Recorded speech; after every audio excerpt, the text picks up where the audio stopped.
3 മാസം എൻ്റെ ജീവിതം തന്നെ മാറ്റിമറിച്ചു. 14ാമത്തെ വയസ്സിലാണ് എനിക്ക് PMOS ഉണ്ടെന്ന് അറിയുന്നത്. 8 വർഷത്തോളം ഞാൻ പല മരുന്നുകളും കഴിച്ചു. പക്ഷേ ഞാൻ ആഗ്രഹിച്ചൊരു മാറ്റം എനിക്കുണ്ടായില്ല. അവസാനം മെഡിസിൻസ് എല്ലാം സ്റ്റോപ്പ് ചെയ്യാൻ ഞാൻ തീരുമാനിച്ചു. കല്യാണം കഴിഞ്ഞ 6 മാസത്തിന് ശേഷം ഒരു കുഞ്ഞിനായി നോക്കിയെങ്കിലും 1.5 വർഷം കഴിഞ്ഞിട്ടും പ്രഗ്നൻ്റ് ആയില്ല. ആ സമയത്ത് മാനസികമായും ശാരീരികമായും ഒരുപാട് ബുദ്ധിമുട്ടിയിട്ടുണ്ട്. അപ്പോഴാണ് ഞാൻ കൃത്യമായൊരു വഴി തിരഞ്ഞെടുത്തത്. PMOSും ലൈഫ് സ്റ്റൈലും തമ്മിലുള്ള ബന്ധം ഞാൻ ആഴത്തിൽ പഠിക്കാൻ തുടങ്ങി.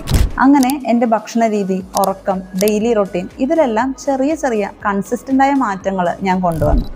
അതിൻ്റെ റിസൾട്ട് എനിക്ക് 3 മാസം കൊണ്ട് കാണാൻ കഴിഞ്ഞു.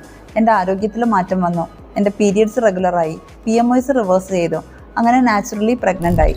ഇന്ന് എൻ്റെ അനുഭവവും അറിവും ഉപയോഗിച്ച് PMOS കാരണം സ്ട്രഗിൾ ചെയ്യുന്ന സ്ത്രീകളെ ഞാൻ ഹെൽപ്പ് ചെയ്യുന്നു.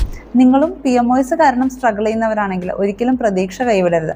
കറക്റ്റ് ഗൈഡൻസും ഹെൽത്തി ലൈഫ് സ്റ്റൈലുമാണ് പലപ്പോഴും വലിയ മാറ്റങ്ങളുടെ തുടക്കം. PMOS കാരണം നിങ്ങളുടെ പ്രഗ്നൻസി ലേറ്റ് ആവുന്നുണ്ടോ?